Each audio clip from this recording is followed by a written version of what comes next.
Assalamualaikum warahmatullahi wabarakatuh. Bu Ibu, bilang dulu sapnya maju aja. Maju yuk. Sampai dia tak segitu sebuahnya.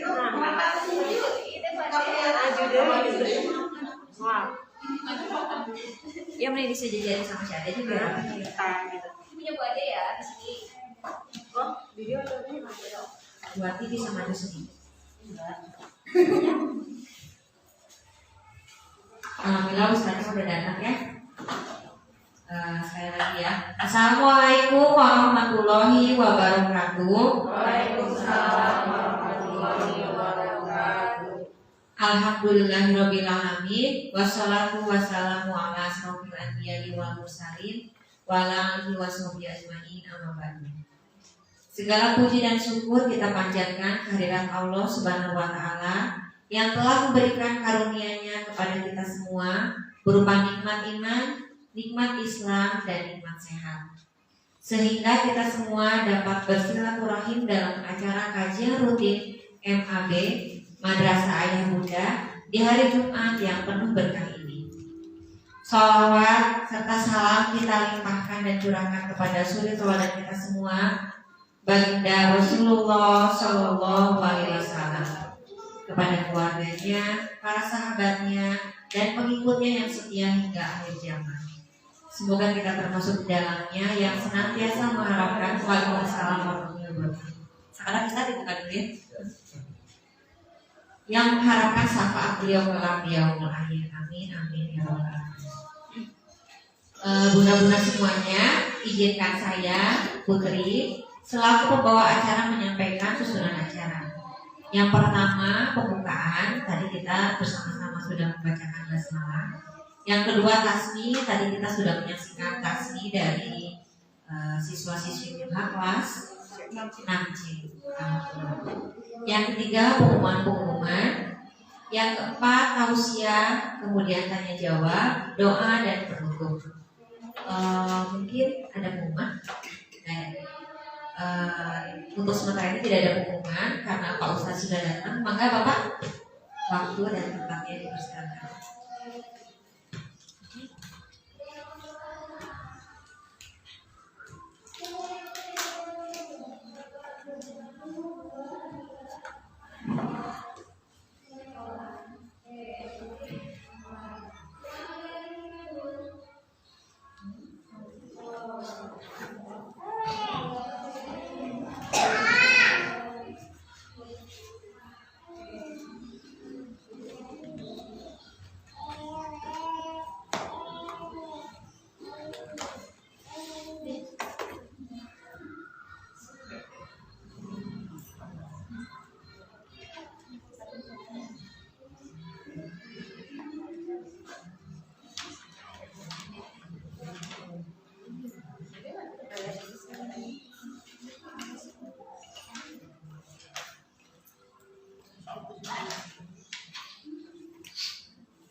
Innal hamdalillah nahmaduhu wa nasta'inuhu wa nastaghfiruh wa na'udzu billahi min shururi anfusina was sayyiati a'malina.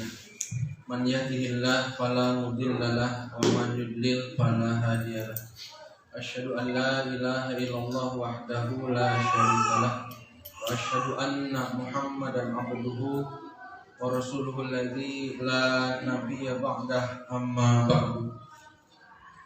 Ayah Bunda, Madrasah Ayah Bunda, apa kabar semuanya pagi hari ini? Alhamdulillah, luar biasa.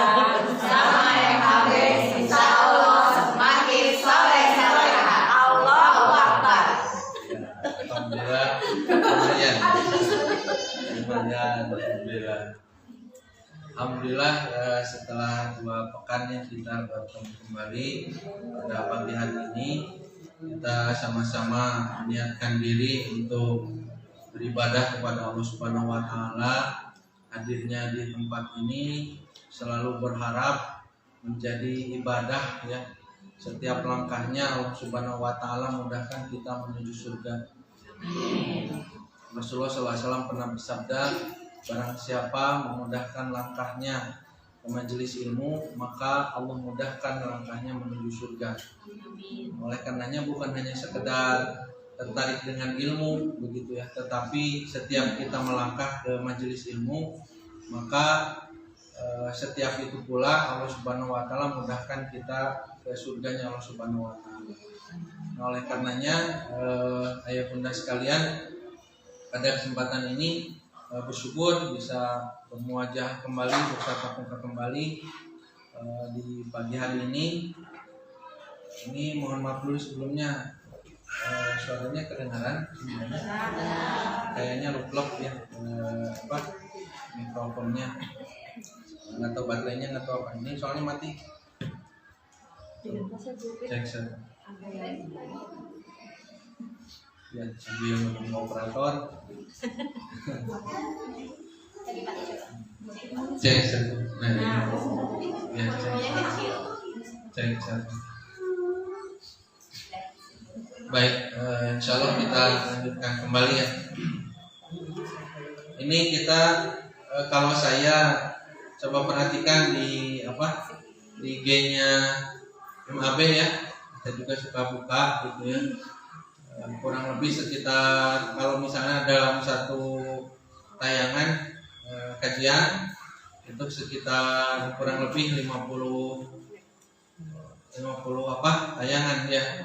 Jadi yang hadir di sini dan juga yang menyimak secara streaming ataupun di rekamannya, mudah-mudahan ada manfaat yang bisa diambil gitu ya.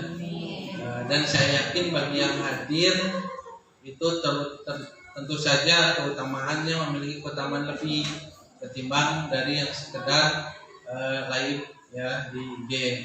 Kenapa? Karena setiap langkah kita ke majelis ilmu itu satu langkahnya adalah satu penggugur dosa, satu langkahnya adalah satu penambah pahala, dan duduknya di majelis ilmu itu banyak sekali keutamaan ya. Diberikan sakinah oleh Allah Subhanahu wa taala, diberikan rahmat, kasih sayang dari Allah, disebut-sebut malaikat, ya, diaminkan doanya oleh malaikat dan sebagainya. Oleh karenanya mudah-mudahan bisa lebih banyak yang hadir di majelis ilmu. Nah, yang bunda sekalian, kajian kita pada pagi hari ini adalah mengkaji kitab Riyadhus Shalihin. Ya, waktu itu sudah lama begitu ya. Kita pernah mengagendakan kajian selang-seling ya, yaitu kajian parenting, prophetic parenting ya, mengupas kitab, kemudian juga mengupas kitab Riyadhus Shalihin. Ya, jadi pada saat ini kita melanjutkan kajian kitab Riyadhus Shalihin. Ini terakhir kajian ini dulu ya, baru satu atau dua pertemuan, saya lupa lagi, satu kali. Nah, itu bab 1, sekarang masuk bab 2. Kalau bab 1 kemarin tentang niat dan keikhlasan, sekarang bab kedua itu bab taubat. Kenapa Imam An-Nawawi mencantumkan bab taubat di bab awal-awal bab kedua ini setelah bab niat? Karena ternyata selain dari niat ya, keikhlasan dalam memulai satu kebaikan, maka taubat itu menjadi poin penting kedua menurut Imam An-Nawawi ketika mencantumkan bab ini untuk melanjutkan perkara-perkara ibadah yang lain. Jadi taubat dulu gitu. Nah, dalam taubat ini kita harus pahami dulu apa itu taubat ya. Apa itu taubat? Jadi taubat itu dari bahasa Arab ya. Dari bahasa Arab fi'il madinya atau kata kerjanya adalah taba yatubu. taubatan, gitu ya. Jadi taubat itu isi masdar. Tabah yatubu taubatan itu artinya sama dengan ar-ruju'. Ruju' itu artinya kembali, ya, kembali atau pulang. Rujuk ya kayak misalnya betul, ada cerai rujuk gitu. Rujuk itu artinya kembali. Jadi kalau ada orang bercerai artinya kan berpisah ya, berpisah kemudian rujuk. Nah rujuk itu artinya kembali. Cuman dalam bahasa Indonesia ain itu suka jadi ka. Jadi rujuk jadi rujuk ya. Dakwah jadi dakwah. Dai jadi dai. Dai jadi dakwah jadi dakwah, dai jadi dai. Kadang memang tidak semua juga dirubah menjadi huruf ka gitu ya. Cuman kayak gitu, mukmin jadi mukmin gitu ya. Nah itu banyak yang berubah huruf menjadi huruf ka. Nah rujuk itu artinya kembali. Nah kenapa tobat itu maknanya rujuk, maknanya kembali? Karena seseorang dalam kehidupan ini kita ya sebagai manusia, kadang kita itu memiliki perilaku menyimpang dari ketentuan Allah. Makanya Nabi Shallallahu Alaihi Wasallam beliau pernah mengilustrasikan ya, beliau bawa satu tongkat gitu ya, kemudian di pasir itu Rasul membuat garis, bikin garis, kebayang ibu ya, pasir, bawa tongkat terus garis, bukan mau gambar ondel-ondel, bukan, bikin garis. Nah lalu garis yang dibikin Rasul itu adalah titik awalnya itu adalah kita saat ini, ketika manusia dilahirkan gitu ya. Itu garis awal.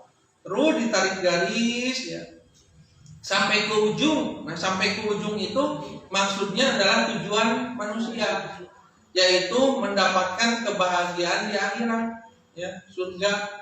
Sok tanya siapa ya orang yang tidak mau masuk surga? Sepakat ya semuanya mau masuk surga, ya.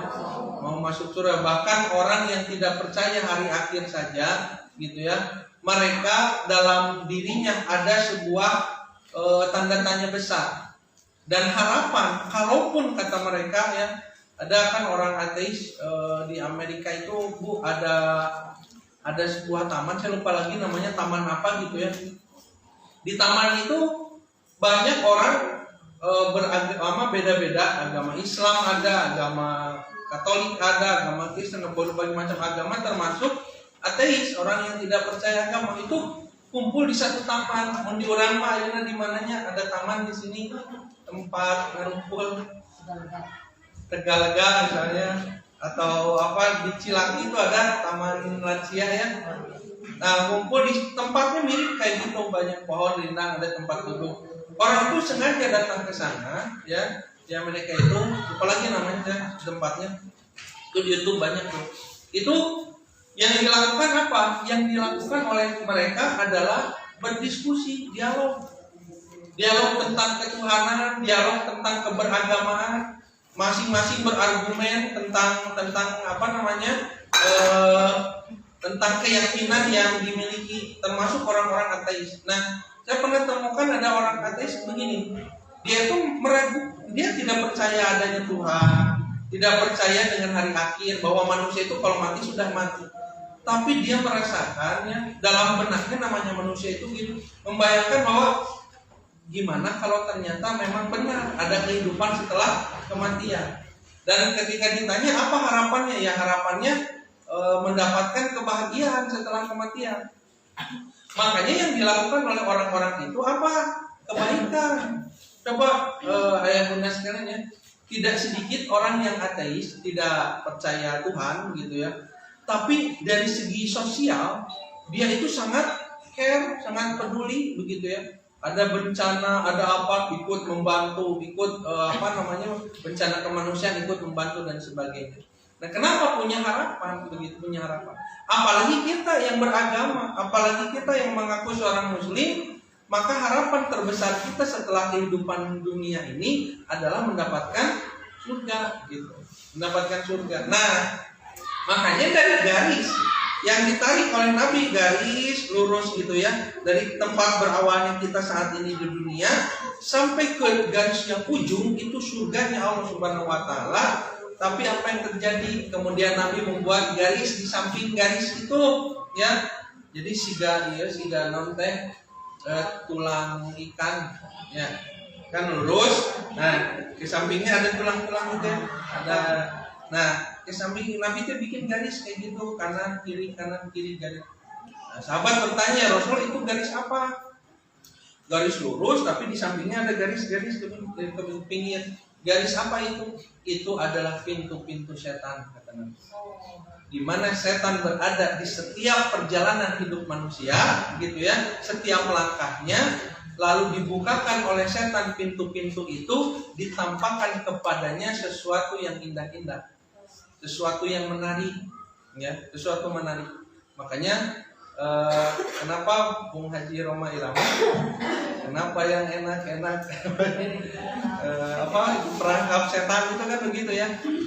Dari sesuatu yang enak-enak, sesuatu yang nikmat-nikmat, sesuatu yang indah-indah. Nah, begitulah setan menghiasi agar manusia itu tadinya harusnya lurus jalan itu, tapi lirik kanan, lirik kiri, kabita. Kemudian akhirnya tergelincir, masuklah ke jalan-jalan itu, jadi belok, ya. Harusnya lurus, tersimpangkan, ya, tersimpangkan pandangan, tersimpangkan dengan ketertarikan dunia, syahwat dunia, lalu setan menghiasinya, lalu akhirnya manusia menyimpang. Nah, tadinya harusnya melempeng, tapi kabitaan, ada orang masuk kabitaannya. Nah itu makanya kenapa mata kita gitu ya, kenapa disebut ini panca indera kita ini ya, ketika ada sesuatu yang memicu untuk melihatnya, kita melihat, mendengarnya kita mendengar siga ibu kita kan harus memperhatikan kan dia.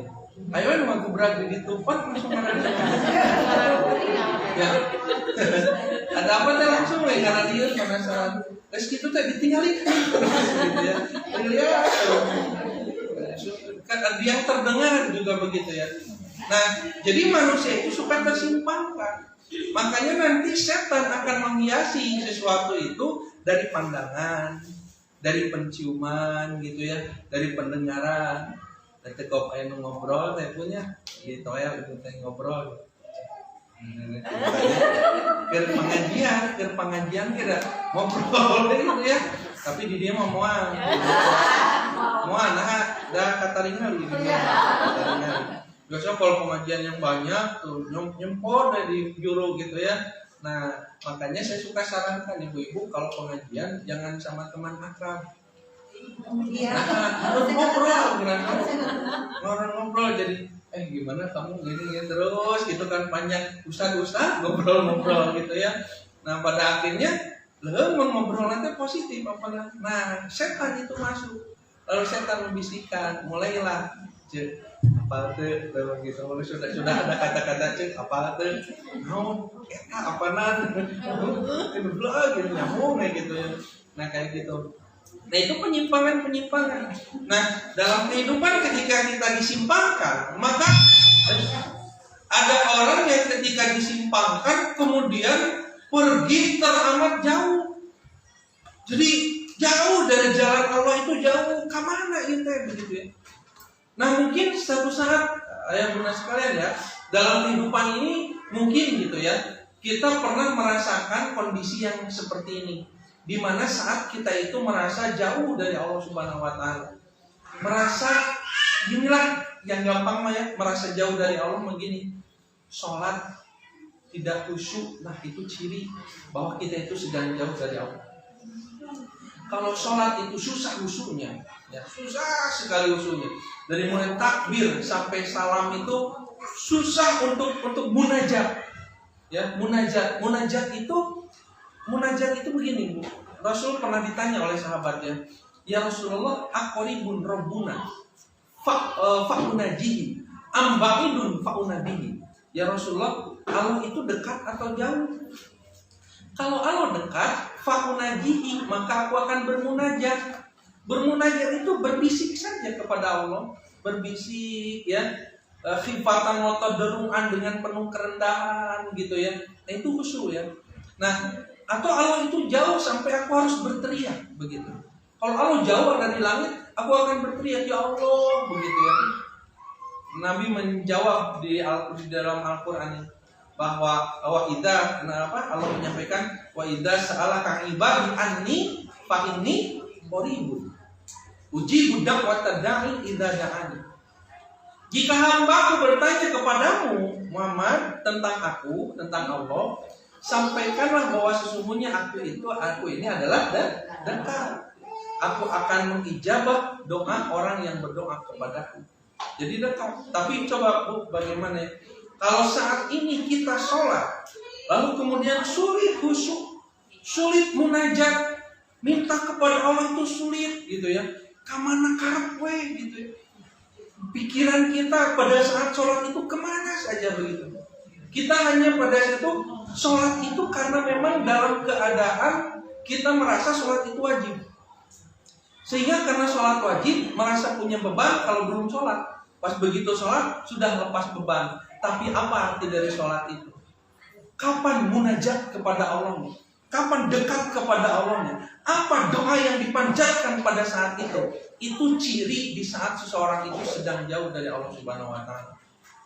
Tidak merasakan Allah itu dekat, dan bahkan bisa jadi ya kesombongan kita adalah di saat kita seperti sudah tidak butuh Allah Subhanahu wa taala. Kenapa merasa tidak butuh? Uang banyak, anak-anak baik-baik saleh begitu ya, suami bager kaditu-kadian gitunya. Terus kehidupan asal lempeng-lempeng saja, nyaman begitu ya. Maka hati-hati, bisa jadi kita pada saat itu seolah-olah kita sudah tidak membutuhkan Allah. Dan nyaman, padahal hati-hati. Seseorang yang diberikan kenyamanan seperti itu, uangnya banyak ya, rumah punya, kendaraan ada, kemudian kebutuhan tercukupi, anak-anak balaghar, suami juga aman dan sebagainya. Hati-hati, bisa jadi ini yang disebut dengan istidraj. Tahu istidraj? Apa istidraj? Apa istidraj? Bahasa Indonesia nehesenya. Bahasa Indonesia nehese, bahasa Sunda mah cukup nyungkun gitu ya. Nyungkun. Jadi bahasa Indonesia nyungkun naon tah? Nyungkun itu apa ya? Memberi dengan apa? Dengan maksud untuk mencelakakan. Ya bukan untuk memberi kebaikan. Nah biasa nama gitu teh lamun kamu pedegong seperti kita anak gitu ya. Anak gitu main apa sesuatu yang berbahaya dicarek teh arese gitu ya. Kita larang terus saja gitu sampai akhirnya ya sok terserah kamu begitu ya. Oh asik, bukan asik, tapi kudu nama ya. Kalau anak yang berpikir mah diusapkeun gitu teh bukan oh boleh begitu ya, tapi berpikir begitu ya, berpikir. Kondisi kita kadang bisa jadi seperti itu. Seperti anak kita yang kita sungkun gitu ya, yang kita apa ya bahasa Indonesia kita beri tetapi karena kesal. Nah, hati-hati. Kenikmatan yang kita rasakan saat ini, hati-hati bisi istidraj dari Allah. Makanya segera kembali. Nah, taubat itu begitu. Jadi taubat itu satu ya, bukan sekedar dari kondisi kita yang suka maksiat. Sudah jelas ya kalau kita maksiat begitu ya, maka segera kembali ke jalan Allah. Tapi taubat itu salah satunya bukan hanya dalam kondisi kita maksiat, tapi bisa jadi dalam kondisi hati kita sedang lalai. Kita tidak sedang melakukan dosa, tapi kita suka banyak melupakan Allah begitu. Maka taubat. Nah, taubat itu rujung kembali ke jalan Allah, kembali kepada Allah begitu ya. Kembali kepada jalan yang Allah haramkan, begitu itu taubat. Nah, sekarang saya bertanya ayah bunda sekalian pada kesempatan ini. Tapi nggak usah dijawab langsung ya, jawabnya dalam hati aja kita. Ya. Siapa saat ini yang sedang merasa terlibat dalam satu kemaksiatan, Terlibat dalam satu kemaksiatan itu artinya sedang melakukan sesuatu ya di waktu-waktu ini gitu ya. Melakukan sesuatu yang ini sebetulnya dilarang oleh Allah Subhanahu wa taala. Ya. Termasuk kaitan dengan harta. Ini harta yang sedang kita dapatkan, pekerjaan yang sedang kita kerjakan.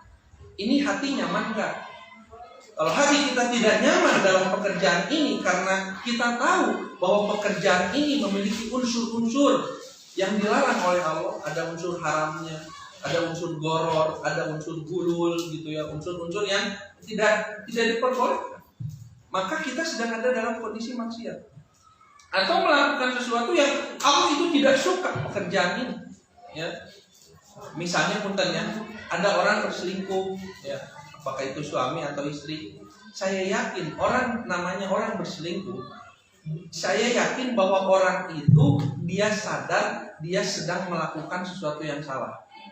Tidak ada orang selingkuh itu merasa sedang melakukan yang benar. Dia tahu itu salah. Makanya kenapa dia sembunyi-sembunyi? Ya. Orang sembunyi-sembunyi itu menunjukkan ketika dia tidak mau diketahui orang lain karena dia tahu itu salah. Makanya berapa banyak orang ya yang pasangannya itu melakukan selingkuh gitu ya. Kemudian dia tidak tahu sama sekali. Ketahuannya sudah lama. Nah ini hati-hati ya. Kaidahnya itu sesuatu yang tersembunyi ilama dhahara minhu, kecuali pasti akan terungkap. Pasti akan terbuka. Jadi benar gini ya. Tidak ada satupun rahasia yang tidak akan terungkap. Semua yang kita rahasiakan itu pasti akan terungkap. Jadi jangan sekali-kali pernah merasa sesuatu yang kita sembunyikan lalu kemudian aman. Sesuatu yang kita sembunyikan pasti akan terungkap. Pasti akan terungkap. Kapan terungkapnya? Bisa jadi pada saat kitanya masih ada, tertangkap tangan ya. Bisa jadi kitanya sudah mati, kemudian orang-orang yang masih hidup mengetahui, geningan si eta teh gitu, ya ternyata ini, ternyata itu, begitu.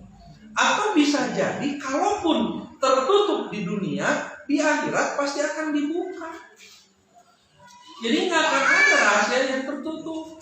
Maka dari itu jika kita gitu ya merasa apa yang kita lakukan ini sebuah kesalahan, sebuah dosa, maksiat, dan kita merasa aman ya, gak ada apalun begitu ya. Ingat semua pasti akan terungkap begitu. Maka dalam kondisi kita sedang jauh dari Allah, dalam keadaan maksiat, segera pulang, segera kembali. Itulah yang disebut dengan taubat. Agar apa? Agar terbukanya nanti gitu ya, tidak di akhirat. Karena begini, ada tidak nanti yang akan Allah sembunyikan? Ada yang akan Allah sembunyikan. Contoh ya gini ya, kata Nabi SAW dalam hadis, siapa yang menutupi aib saudaranya, maka Allah kelak akan menutupi aibnya di akhirat. Menutupi aib di akhirat itu maksudnya apa? Dilupakan, tidak akan diampuni gitu ya. Jadi kalau kita senang begitu ya mengumbar aib orang, jadi atel ya mungkin ngomong ya. Kau kapal berita naon, saya ngomong gitu ya. Pasok kayak gitu ibu-ibu gitu ya. Kalau kita tahu sesuatu teh, mending cepet-cepet pengen ngomong gitu ya. Pas begitu ada teman teh, ya. Gitu ya. Nah ini hati-hati. Kalau ada aib orang, kita senang mengumbar aib orang, senang memberitahu aib orang, ya. Maka sesuatu yang pernah kita sembunyikan di dunia ini di akhirat dibongkar. Dan kalau aib seseorang itu dibongkar, betapa malunya. Makanya coba gini saja bayangkan, ayah bunda bayangkan kita. Coba bayangkan diri sendiri dah, kudu mikiran batur orang loba dosanya. Pikirkan diri kita, ada tidak sesuatu yang saat ini dulu pernah kita lakukan atau beberapa waktu kebelakang lah gitu pernah kita lakukan dan kita itu tidak mau orang lain tahu karena ini aib buat diri kita. Bahkan kita tidak mau suami kita tahu, suami ibu-ibu maksudnya pasangan kita tidak tahu. Bahkan kita tidak mau anak-anak kita tahu, tidak mau siapapun tahu begitu. Saya yakin ya, semua pasti punya ya. Dan kita tahu kalau ternyata aib itu kemudian terungkap, betapa malunya kita.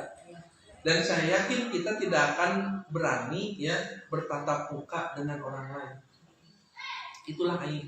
Nah, di saat aib kita tidak mau terbongkar, kok ada gitu orang lain yang kita tidak mau aib kita terbongkar, orang lain tahu kemudian membongkar begitu.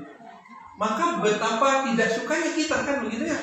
Nah, maka begitu pula orang yang mengungkap aib orang lain di akhirat, maka Allah bukakan nih aib kamu dan semuanya pasti akan dihisab, diminta pertanggungjawaban.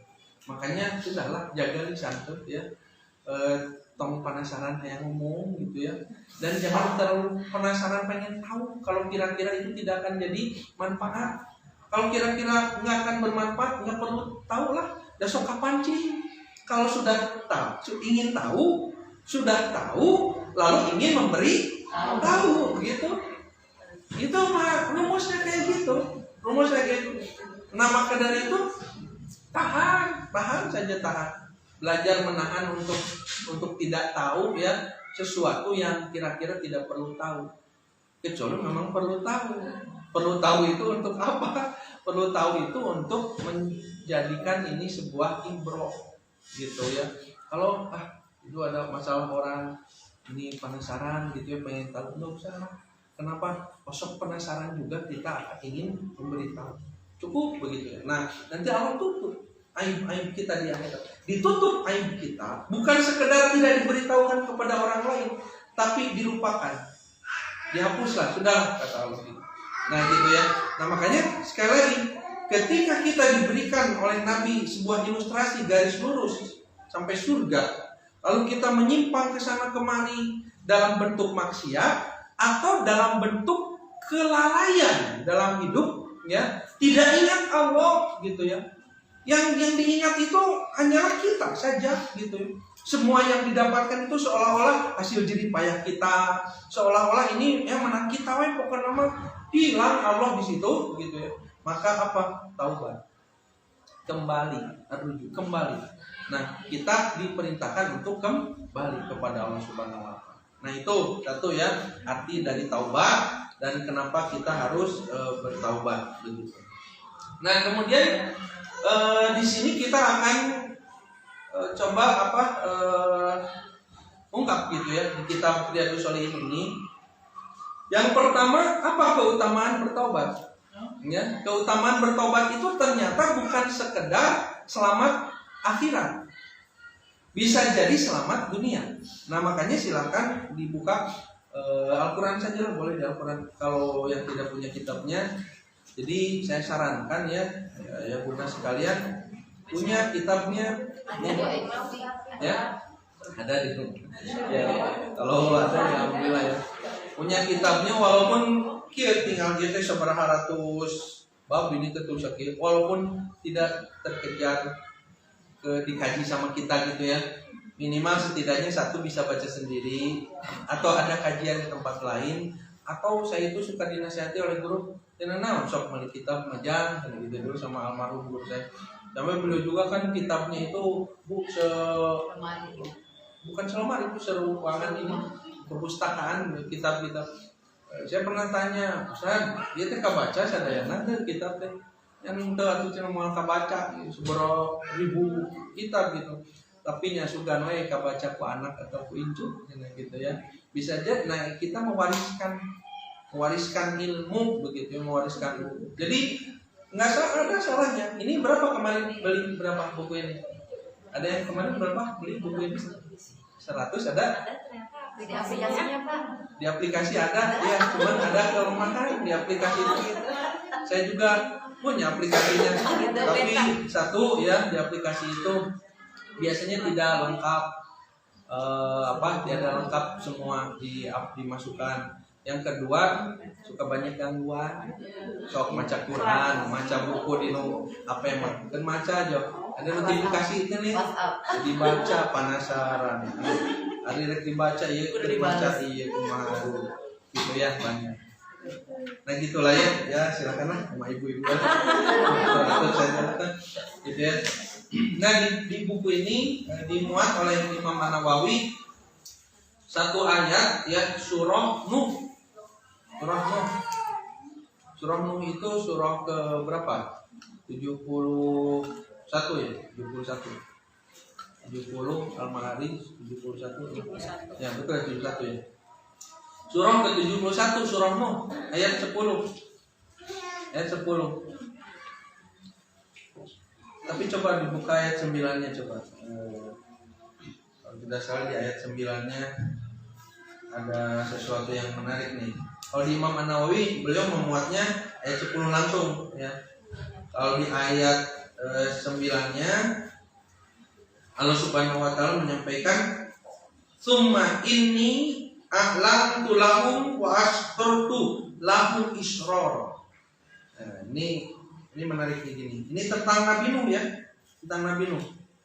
Jadi kemudian aku menyeru mereka secara terang-terangan atau secara diam-diam, secara senyap, silent mode gitu ya. Ini tuh dakwahnya Nabi Nuh. Nah, ada yang tahu Nabi Nuh berapa tahun diberikan umur oleh Allah? Berapa?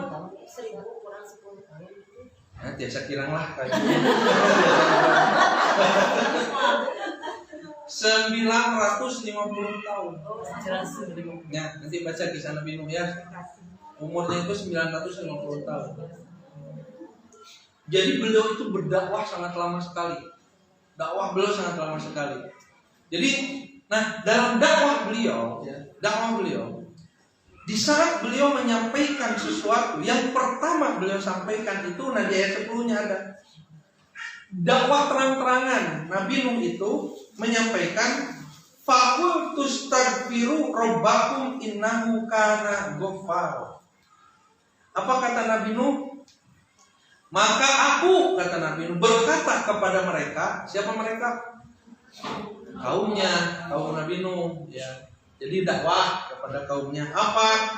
Istaghfiru rabbakum innahu kana ghaffar. Mohonlah ampunan kepada Tuhanmu karena sesungguhnya Dia Maha Pengampun.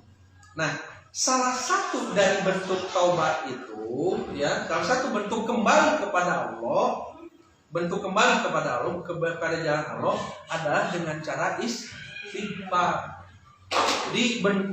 Jadi gini bedanya tobat dan istighfar itu. Jadi tobat itu adalah keseluruhan. Seseorang ketika dia menyimpang dari Allah lalu kembali, itu tobat.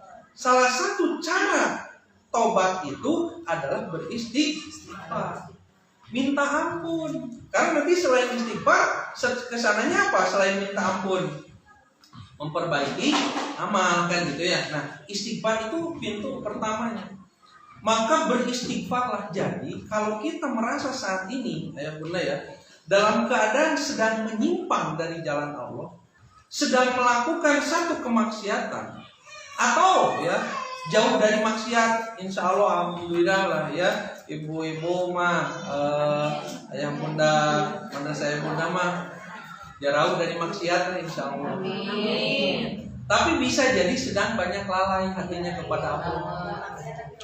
Nah, itu juga bagian dari yang harus ditobati.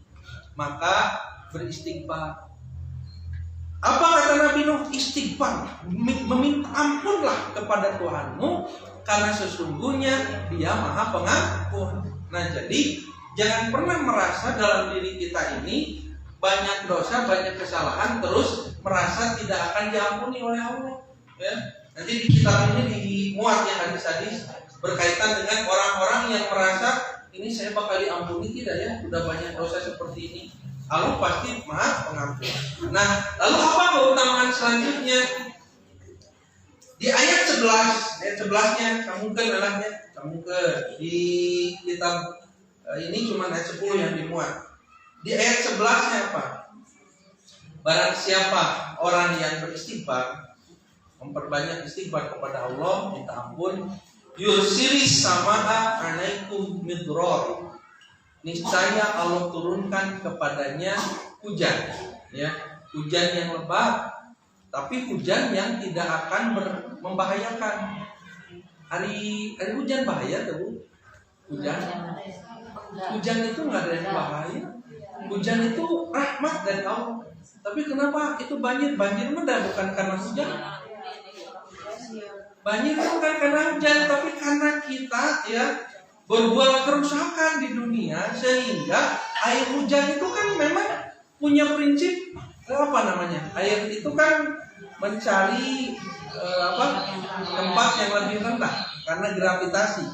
Maka ketika kita rusak salurannya, tadinya harusnya jadi saluran air dipakai bangunan, ya harusnya resapan, ya dibikin bangunan, maka terjadi banjir. Jadi banjir itu bukan salah hujan, salah kitanya yang tidak memperlakukan bumi ini dengan baik. Nah, pernah ada satu saat begini ya, kalau tidak saya pernah cerita, nggak apa-apa saya ulang aja sedikit mengingatkan.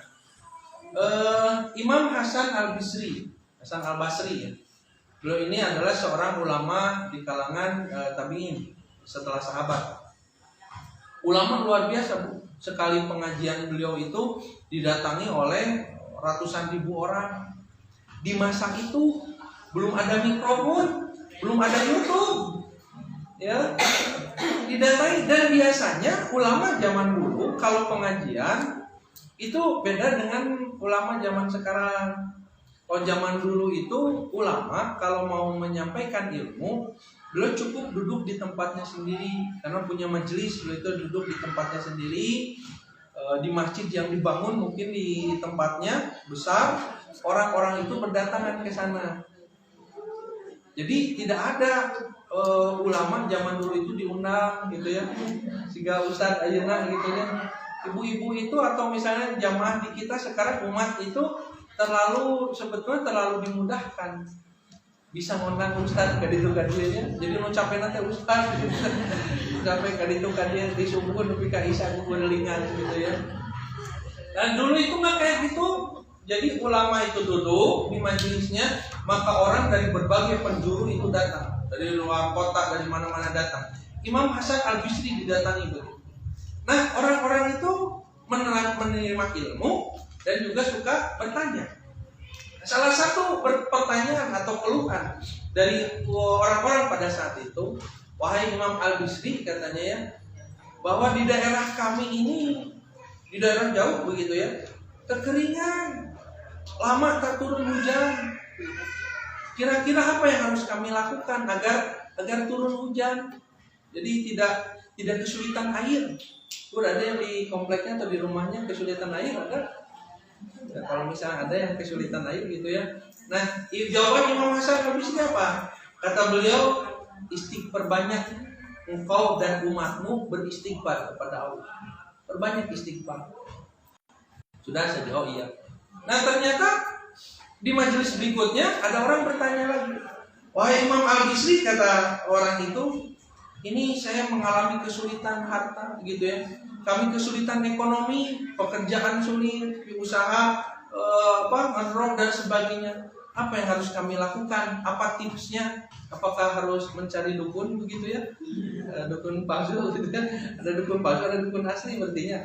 Kan sekarang itu dukun palsu berarti ada dukun asli. Nah, itu dukun itu ternyata kalau saya baca di KBBI, Kamus Besar Bahasa Indonesia, dukun itu adalah satu peristilahan yang disematkan kepada orang-orang yang memiliki kelebihan tertentu atau keterampilan tertentu begitu ya. Itu dukun. Makanya sampai ada 12 dukun beranak. Ya, dukun beranak kan sekarang jadinya bidang kan ya, profesi yang resminya. Dukun beranak, ada dukun pijat. Dukun pijat ya, atau tukang pijit kan itu kan dukun disebutnya dukun pijit. Nah, tapi kan itu nanti ya dukun santet ya, dukun apa dan sebagainya, macam-macam lah gitu. Ayeuna geram ya pada dukun apa? Tapi dah anggar bu bakal payu geura dukun. Kenapa dari zaman dulu profesi dukun walaupun begitu ya dukun itu apa namanya tidak pernah terbukti secara apa ya secara ilmiah, tapi pasti bakal payu baik. Kenapa? Karena ada orang yang memang senang suka dibodoh-bodoh. Ada orang itu senang. Itu di Tasik tuh ada gini ya pengobatan dukun pengobatan gitu. Jadi kalau ada orang mengeluhkan penyakit tertentu gitu ya, cukup dia buka Quran nanti dipakai singkat gitu Quran, lalu dia merem, terus dia Quran tadi dibuka ngacak itu dibuka random, udah gitu nah gitu. Pas udah dibuka, nah tanya cina baca ayatnya 1000 kali. Jangan diturun dipercaya deh, dipercaya ngupload di kanal gitu ya, dipercaya dibaca begitu ya. Nah ini suka kejadiannya begini, itu diamalkan, lalu kemudian proses penyembuhan juga sedang berjalan proses penyembuhan. Pas begitu sembuh, jadi dipercaya. Dan ternyata yang datang itu kan tidak 1-2 orang, banyak. Jadi perdukunan itu tidak akan pernah sepi sebetulnya ya, tidak akan pernah sepi saya jamin. Kenapa? Pada para dukun. Karena kalau dukun itu membodohi seseorang, ingat bahwa ternyata di kita itu banyak orang yang suka dibodohi, suka dan dibohongin, dibully. Karena senang dia. Nah harapan begitu. Nah itu jadi ngobrol dukun itu gimana? Nah kembali ke sini ya. Nah jadi Imam Hasan Al-Bisri menjawabnya begini, perbanyak istighfar. Orang kalau kesulitan ekonomi perbanyak istighfar, maksudnya apa? Tobat. Perbanyak minta ampun kepada Allah.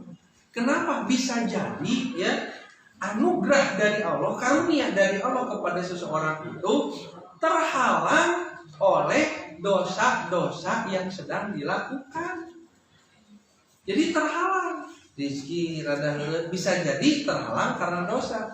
Tapi bisa juga ada orang seperti tadi ya, rizkinya diberikan oleh Allah, tapi dalam bentuk sebagai istidraj. Nah makanya tetap kembali saja kata Imam Hasan Al-Bisri, perbanyak istighfar. Ada orang lagi angkat tangan lagi, wahai imam begitu ya. Kami sudah lama begitu ya menikah, saya dengan istri tidak punya keturunan. Apa yang harus kami lakukan? Jawaban Imam Hasan Al-Bisri apa? Sama, perbanyak istighfar. Ada lagi orang mengeluhkan, wahai imam, kami punya kebun dan kebun kami kering begitu ya, sulit untuk sering terjadi paceklik dan sebagainya. Apa yang harus kami lakukan? Perbanyak istighfar. Ada lagi orang mengeluhkan ini tuh, perbanyak istighfar. Satu saat ada yang kritis, wahai imam, kenapa engkau kalau ditanya sesuatu ya keluhan-keluhan itu tidak turun hujan, sulit ekonomi, kesulitan punya anak atau punya anak kemudian sulit mendidiknya begitu ya. Itu jawaban kamu perbanyak istighfar. Kenapa jawabannya selalu itu? Lalu Imam Hasan Al-Bisri membacakan itu.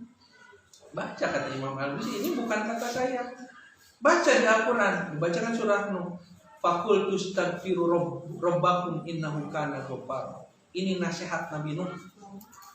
Perbanyaklah istighfar karena sesungguhnya Tuhanmu Maha Pengampun. Yursilis samaa alaikum midrara, di ayat berikutnya. Niscaya jika engkau banyak meminta ampun kepada Allah, kata Allah apa? Akan diturunkan hujan yang lebat yang mencukupi kebutuhan air. Wa yumdikum, di ayat 12.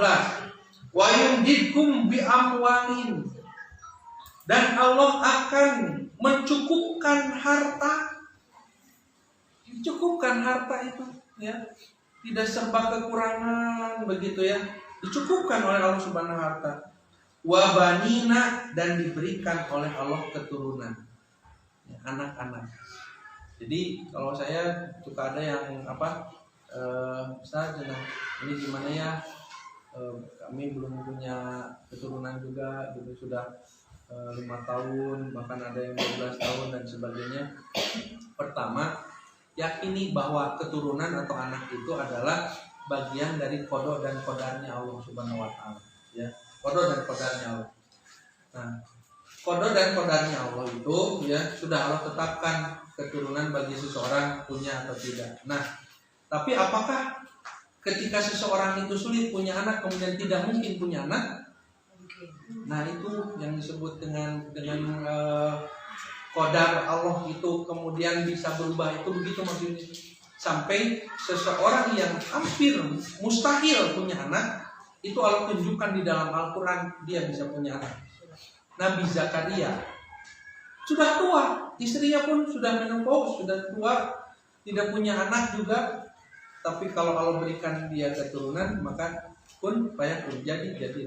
Bahkan sesuatu yang tidak mungkin seorang perempuan tanpa dia dibuahi oleh laki-laki, ya, disalurkan spermatozoanya, tidak bisa lahir. Buktinya Maryam bisa punya anak. Maka ini mah yang sudah jelas, suami istri begitu ya, ada apalagi masih muda, maka sangat tidak menutup kemungkinan untuk bisa punya keturunan.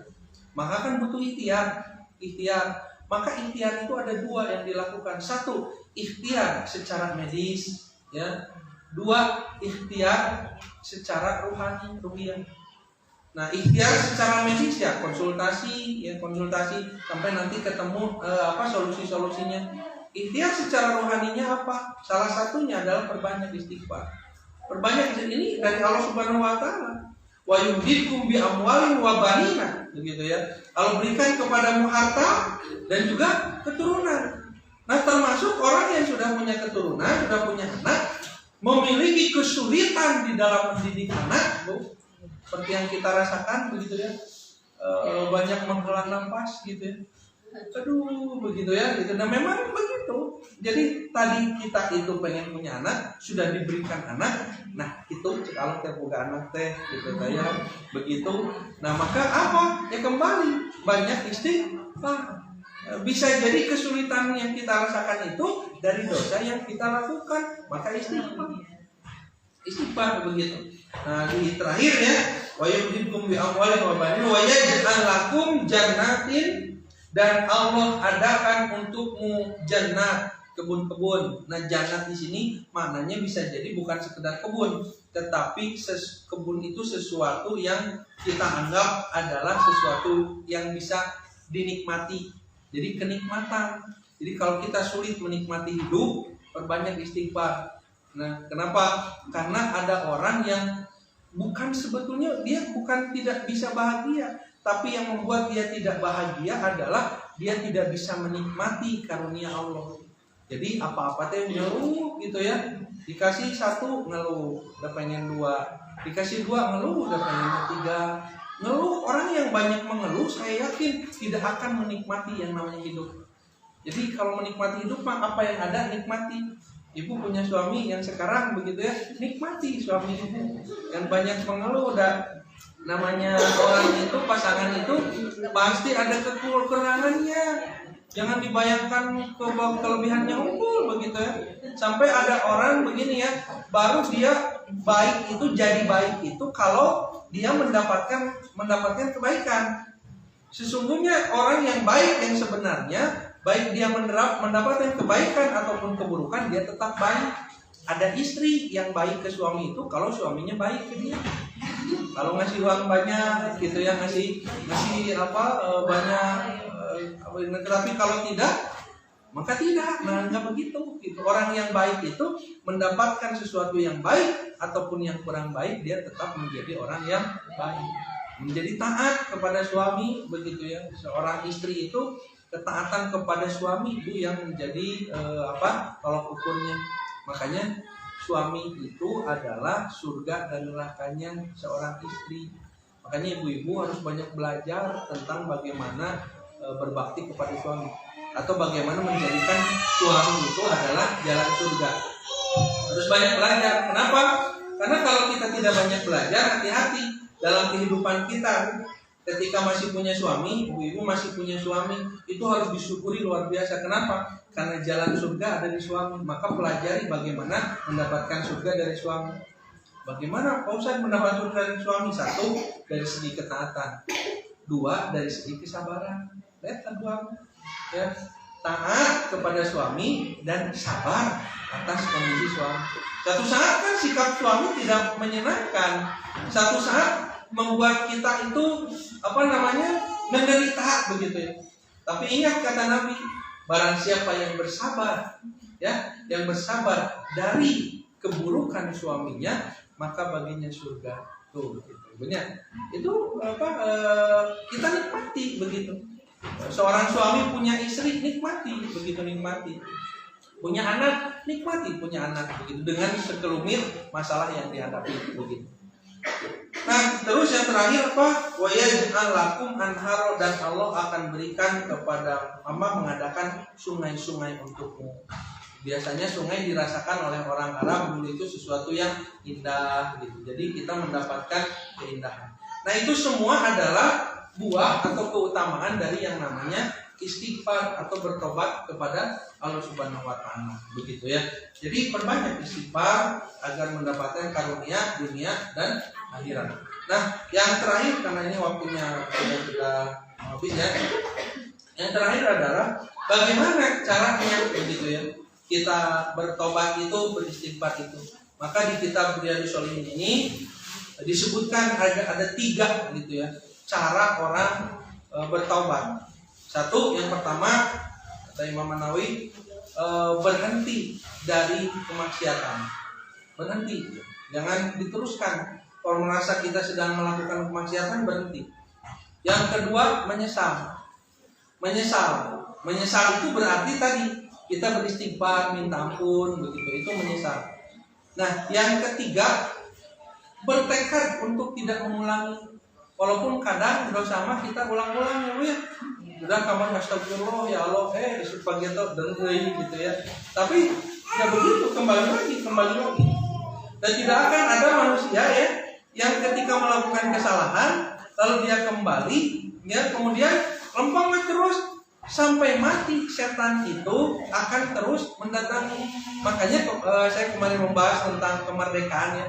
Hakikat merdeka itu apa? Merdeka itu bebas dari yang namanya penjajahan, gitu kan ya. Tapi ingat, kita sebelum kita mati, kita tidak akan pernah merdeka. Dari siapa? Dari setan. Ingat, setan itu akan hidup sampai kiamat. Bahkan kita mati, setannya belum mati. Jadi kita tidak akan pernah merdeka dari yang namanya gangguan setan. Ya, jadi merdeka acan. Itu merdeka acan dari siapa? Belum dari setan. Jadi setiap kita lurus, simpangkan lagi setan, simpangkan lagi, maka kembali lagi, taubat lagi, istighfar lagi, begitu ya, istighfar lagi. Nah, kecuali nanti ada yang berkaitan dengan taubatan nasuha. Taubatan nasuha itu adalah taubat yang tidak akan kembali kepada kemaksiatan itu, yaitu dari dosa besar. Musyrik kepada Allah itu mah tidak boleh. Kita seperti dosa misalnya dosa kita berbohong. Ibu kemarin berbohong, astagfirullah ya Allah, abdi kemarin bohong, kasalahin jadi gitunya, bohong begitu. Ada besoknya bohong lagi begitu ya. Nah, beda dengan yang namanya dosa besar. Dosa besar misalnya kemusyrikan. Kita pernah musyrik, tobat ya Allah, pernah musyrik, pernah percaya ke dukun begitu ya. Percaya ke dukun kan musyrik ya. Percaya ke dukun, apapun yang disampaikan walaupun benar terjadi itu adalah musyrik ya. Jadi ke dukun mau benar kejadian atau tidak kejadian, musyrik hukumna, begitulah. Jadi gampang lah ya teman, itu kudu dicari ilmunya apa, pokoknya percaya ke dukun musyrik gitu. Nah, lalu kita pernah dan kemudian tobat. Nah, hati-hati, tobat dan nasuha itu artinya tidak kembali lagi ke situ. Sudah lama balik deui gitu, tidak begitu. Atau dosa apa? Dosa musyrik ya, kemudian dosa membunuh, dosa kepada orang tua, dosa besar. Dosa besar itu kaitannya taubatnya itu harus taubatan nasuha. Artinya taubatan nasuha itu adalah taubat yang tidak kembali lagi gitu. Kalau taubat yang biasa gitu ya, dari dosa-dosa kecil bisa jadi besok lusa kita kerjain lagi. Tapi taubatan nasuha itu betul-betul meninggalkan. Jadi kalau pernah musyrik tinggalkan. pernah percaya jimat, pernah percaya itu ini dan sebagainya, tinggalkan dan jangan disentuh kembali. Nah, yang terakhir, jika dosa berkaitan dengan hubungan kita kepada sesama manusia, maka ada yang keempat. Cara yang keempat apa? Syarat yang keempat yaitu minta maaf. Minta maaf. Jadi kalau dosanya kepada manusia selain bertobat kepada Allah itu adalah minta maaf. So, siapa yang pernah melakukan kesalahan minta maaf, gitu ya. Terutama yang paling bersalah itu kepada orang yang paling sering kita berinteraksi dengannya pasti. Jadi kalau kita serumah dengan suami pasti banyak dosa ke suami. Kalau kita serumah dengan istri ya pasti paling banyak dosa kepada istri, kepada anak. Tinggal sama orang tua, saya yakin orang yang sekarang tinggalnya masih sama orang tua walaupun sudah berkeluarga, eta teh puntennya bahasa Sunda mah diomongin teh sok aya wae gitu ya. Jadi pasti dosa-dosa itu akan banyak. Dosa ke orang tua dari gestur kita kepada orang tua tidak menyenangkan, dari ucapan tidak, itu dosa semua. Makanya salah satunya adalah agar diterima tobat kita, perbanyak minta maaf kepada orang-orang yang pernah kita sakiti. Nah, ini bab tobat, ini hadis-hadisnya masih banyak ini. Cuman sebagai penutup saya bacakan satu hadis, terutama dengan bagaimana cara Nabi gitu. Gini, Rasulullah SAW pernah bersabda, ini juga sering kita dengar ya. Sami'tu Rasulullah sallallahu alaihi wasallam yaqulu, aku pernah mendengar Rasulullah SAW bersabda. Apa kata Rasulullah? Wallahi, demi Allah. Sampai Rasul bersumpah ya untuk menyatakan ini teh benar-benar dilakukan.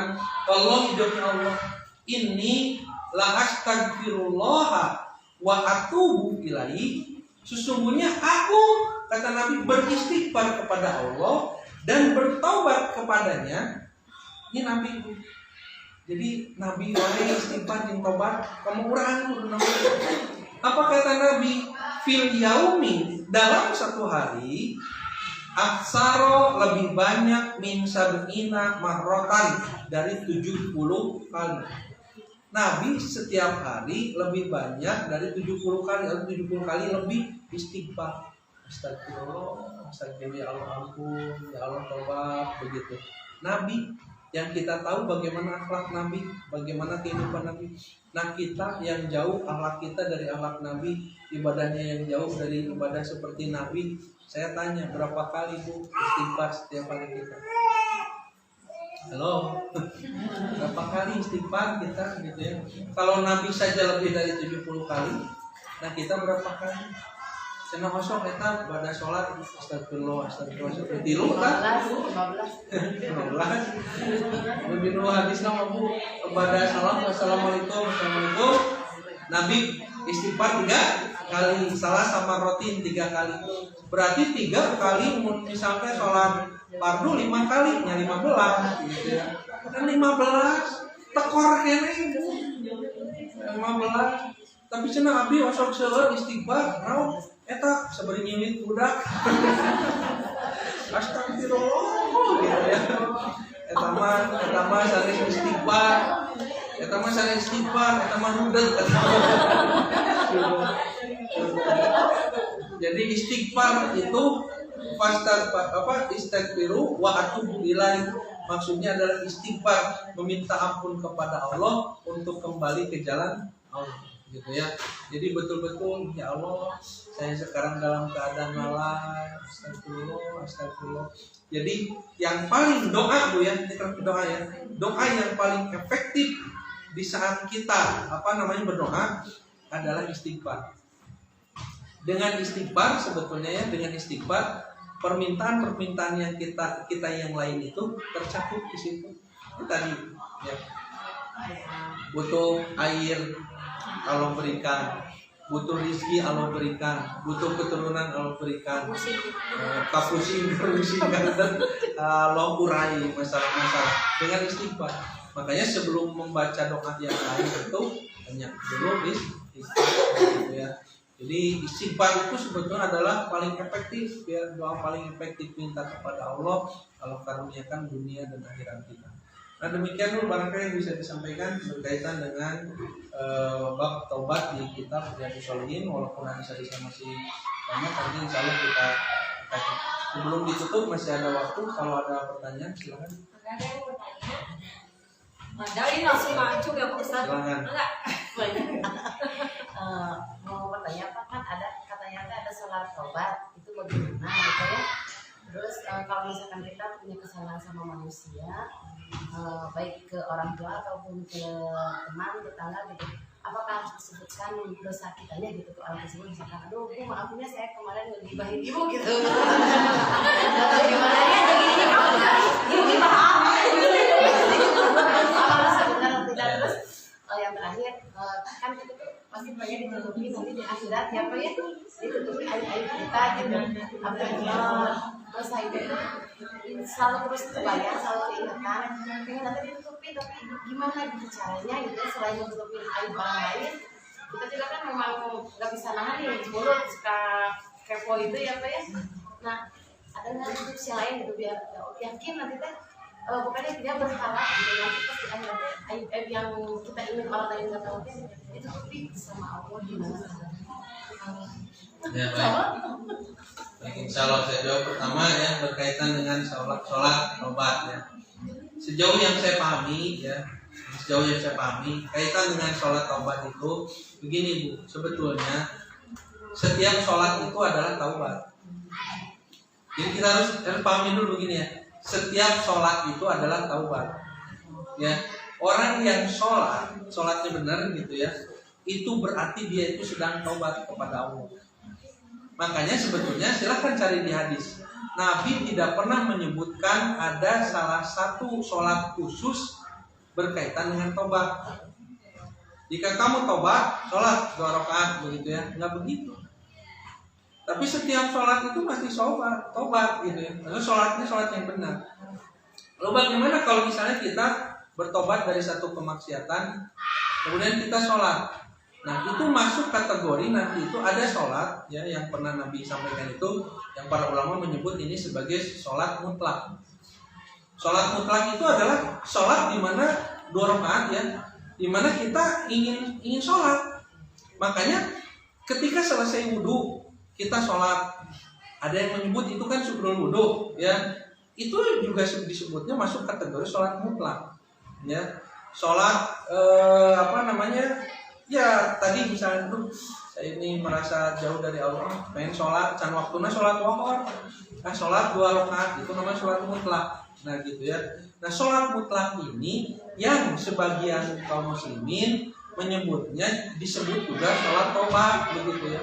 Tapi Nabi sendiri tidak pernah menyebutkan sholat taubat begitu ya.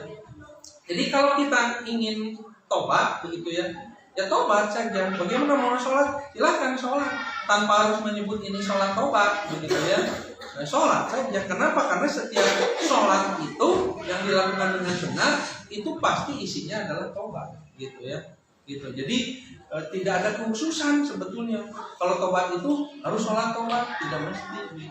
Sholat hanya sholat gitu ya. Sholat yang fardu, sholat yang sunat. Nah sholat yang sunat ada satu sholat yang tidak terikat ya dengan waktu, tidak terikat dengan ruang, namanya mutlak, sholat 2 rakaat itu ya. Jadi silakan saja, hanya tidak ada pengkhususan sholat taubat begitu ya. Itu sejauh yang saya paham. Kemudian yang kedua berkaitan dengan apa tadi? Minta maaf. Apakah harus menyebutkan kesalahannya? Yang relatif. Namun dibejakan ada omongin. Tadinya tuh biasa saja, nggak ribut. Ada pakai gue bejakan, cina maaf, cina tahu kemarin ngomongin kasih itu. Kali dia tanya palingan. Jadi dalam relatif ya, daful mafasid muqaddamun ala jalbil masalih ya, menghilangkan kemudorotan, kemafsadatan harus didahulukan daripada mewujudkan kemaslahatan, kebaikan. Memang bagus begitu ya, minta maaf dari kesalahan yang kita lakukan, disampaikan dulu, maaf ya kemarin saya ngomong kasar gitu ya, oh iya sama-sama saya juga. Nah, itu kan bisa disampaikan kan ya. Seperti Hasan dan Husain ya. Hasan ketika bersalah kepada Husain bersalah kepada Hasan, disampaikan, Hasan maaf kemarin kakak begini. Kata Husain, iya kak maaf saya juga kemarin begitu. Disampaikan. Nah, tapi jadi masalah. Nah, jangan sampai dibedakan jadi ribut gitu ya. Nah, makanya ya relatif. Silakan kalau misalnya perlu untuk sampaikan, kalau tidak perlu ya tidak usah. Jadi jangan menguap jangan luka begitu ya. Contoh seperti begini, suami istri ya, si suami atau si istri pernah melakukan kesalahan, katakanlah tadi ya melakukan misalnya ya semacam begitulah perselingkuhan, itu kan bersalah kepada pasangannya, bersalah itu dibejakan atau jadi ribut ya. Nah tidak perlu disampaikan begitu ya, tobat saja kepada Allah, minta maaf. Nah minta maafnya yang paling enak kan begini, mohon maaf dari segala maaf dari segala kesalahan, segala tenawan nyakatan gitu ya. Nah begitu, jadi tidak mesti disampaikan secara detail. Kenapa? Itu bahkan akan menjadi membuka aib yang dibuka itu, maka akan membuka masalah baru. Ini terutama di dalam keluarga begitu ya, di pasangan suami istri minta maaf dari kesalahan dan jangan menimbulkan permasalahan baru. Nah terakhir berkaitan dengan bagaimana agar aib kita ditutup oleh Allah di akhirat, tapi kita di dunia masih senang ini ya, jangan berusaha untuk tidak, tapi kalau misalnya sekali-kali kita ya kelepasan, kan kadang tidak sadar Bu ya, ngobrol itu, apalagi saya juga kadang begitu kalau lagi ngobrol sama istri gitu ya, atau lagi ngobrol sama teman dekat, itu paling bahaya teman begitu, dengan teman dekat dengan yang memiliki pengalaman yang sama gitu ya, hukumnya gitu ya. Kalau iman kita masih kuat, ini ada semacam sinyal dan peka kita bentar, kita ngomongin ini benar salah ya, nah gitu akan ngerem. Tapi kalau iman kita lemah, terus saya begitu. Nah makanya ketika selesai itu istighfar kepada Allah. Mudah-mudahan Allah ampuni. Ya, demikian cukup. Habis waktunya ya. Ada ini katanya tasnya. Ya, alhamdulillah saya dulu. Barangkali kita cukupkan pada kesempatan ini. Mudah-mudahan Allah Subhanahu wa taala memberikan kepada kita ilmu yang bermanfaat, dan mudah-mudahan kita bisa mengamalkan atas ilmu yang dikaruniakan kepada kita semua. Astagfirullah dan syakirin dan naimin. Alhamdulillah wa ifakumasidah.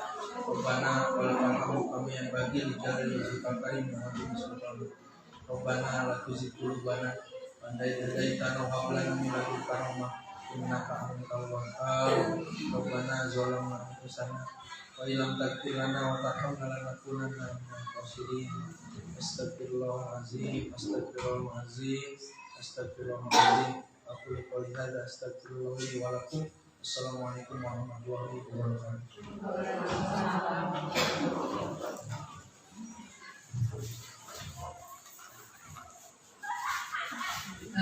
Ustaz, kebetulan di sini ada ketua MAB ya, Bu Tita, mungkin barangkali yang belum tahu. Maka Ibu, mungkin ada sedikit pengumuman Bu. Telat. Oh, bukan Ustaz. Aku tadi di situ saya berdirinya. Kegedean ya. Tutup aja.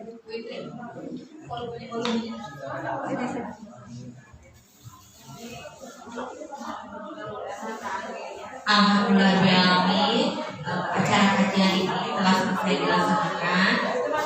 Dan aku berterima kasih kepada bunda-bunda semuanya. Semoga menjadikan pahala khususnya bagi kita semuanya, dan mudah-mudahan ilmunya berkah-barokah dan dapat kita implementasikan dalam kehidupan sehari-hari. Atas segala kekurangan kami mohon maaf. Wassalamualaikum warahmatullahi wabarakatuh.